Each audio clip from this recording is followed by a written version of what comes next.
Now we move to the next presentation by Dr. Mazda Turel. So his talk is on 1 and 2 level MIS T-leaf, advantages and pitfalls.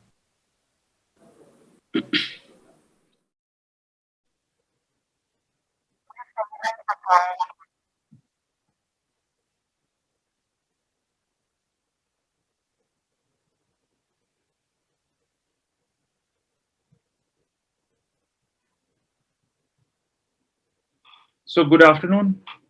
I'm going to be speaking on 1 and 2 level MIS lifts with the advantage and pitfalls of both the procedures. So, a TLIF is a operation that's done in multiple ways, and now we've moved to the minimally invasive version of it in majority of the cases.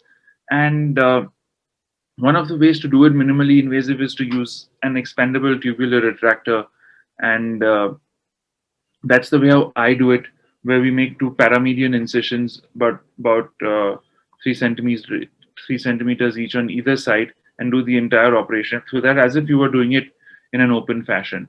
The other way to do it is to make one paramedian incision, do your T-lip from that side, and put perk screws on the other side. The other way to do it is to do small two paramedian incisions for the T-lip and then all other perk screws, or make a midline incision for the T-lip where you can do a laminectomy, decompression, and then put perk screws. And you can enhance the procedure by either using navigation or, like most people do, simple fluoroscopy. This is what the operating table setups looks like, and we usually make an incision that's about 2 to 3 finger breadths from the midline. You can dock your tube exactly on the facet joint as it's shown here, and then the expandable tubular retractor has the option of opening up and enhancing the view from below, where you can do your facetectomy, remove your ligamentum flavum, and get to the disc space. If two people know exactly what they're doing, you can do this simultaneously on both sides, which enhances the speed of the surgical procedure. And this is your view from the tube, which is pretty much exactly the same as what you would get from an open operation. You use your drill through the tube. You can either use loops or a microscope while doing it, and do a facetectomy and get to exposing the disc space, uh, and exposing the nerve root and making sure it's free, lax, and completely well decompressed. And then you can put in your instruments to do a discectomy and put in a cage just like you would in an open operation. And then you can put in screws. When you're doing it through the tube on the same side, you can put in screws through the tube itself under direct vision like you're doing it open, and on the other side you can put in percutaneous screws like we do in standard minimally invasive operations. And this can be done both for 1 and 2 levels. And this is what a standard T-lift looks like when it's done MIS. These two paramedian incisions are just 2 centimeters each, and they heal so beautifully, especially in dark skinned people. At about 6 months, you don't even see these incisions, and the fusion is excellent. The real advantage of doing this MIS is that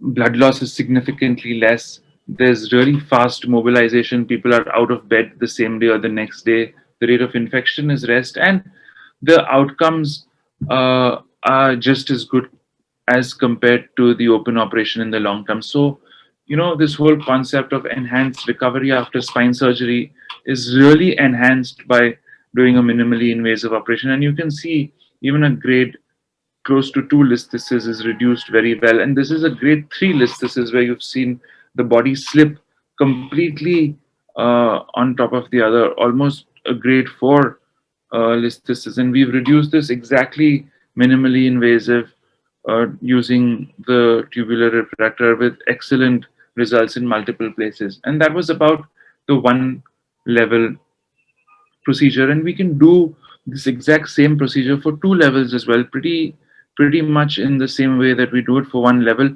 It greatly works for L45S1 rather than L345 because the lordosis allows you to expand the tube and compensates for the uh, convexity that's in the curve. This is a lady with severe back pain and severe bilateral L5S1 radicular pain, extremely obese, and has a significant problem at both levels with a listhesis more at L5S1 than 4-5. And we did a minimally invasive operation, like I showed you, putting an interbody at both levels, opening up the collapsed space at L5S1. And you can see the incisions are just two paramedian incisions, which are 3 centimeters in size. And closed percutaneously. We don't leave any drains behind. And this lady is so obese and was finding it so hard to walk with severe pain. Had tried medication, physiotherapy, barely is able to walk a couple of steps. Is hunched so badly forward, needs support to walk after even walking for a few meters. And then after surgery, it's remarkable. It's almost like this is a new person entirely with the way she's walking just prior to discharge. And the MIS TLIF option, either for 1 or 2 levels, is great in my opinion, especially for obese patients. And here you can see they've done a systematic review comparing a large cohort of open versus MIS in a obese patient cohort, and you can see that with the open operation, blood loss is about 400 ml more. The risk of dural tear is also much higher, and the risk of infection is twice as much. And outcomes at 3 months were much worse than when you did it MIS. However, in the long run, they seem to be equivocal. But the MIS TLIF option, either for 1 or 2 levels, is a great tool even in redo surgery. You can see this patient has had 4 previous operations and is refusing to have another operation, but is still in debilitating back pain. And all of these come from, re-operating in the midline caused by fibrous scarring. Nobody really addressed the listhesis at L45, as you can see on the MRI, and significant lateral recess stenosis on the axial views. And this was her a scar of her previous surgery, almost a foot long. And we just did a minimally invasive operation at one level. You can see when the incisions heal up, they actually even shrink in size. And this is what we did. We couldn't get into the L5S1 space because it was very badly scarred down.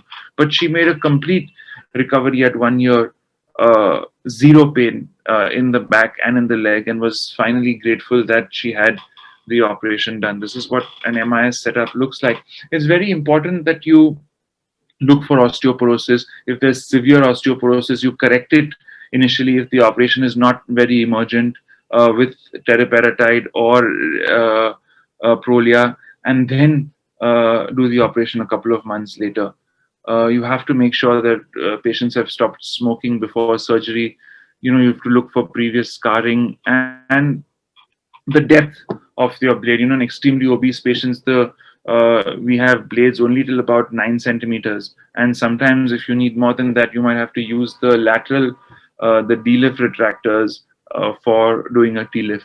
And like I showed you, in even extremely lordotic spines that are kyphotic, you can get spines that have a scoliotic deformity can also get a good. You can see the alignment on this scan. You can get a very good alignment, but beyond 2 levels, I think it would be difficult to do via a tubular retractor.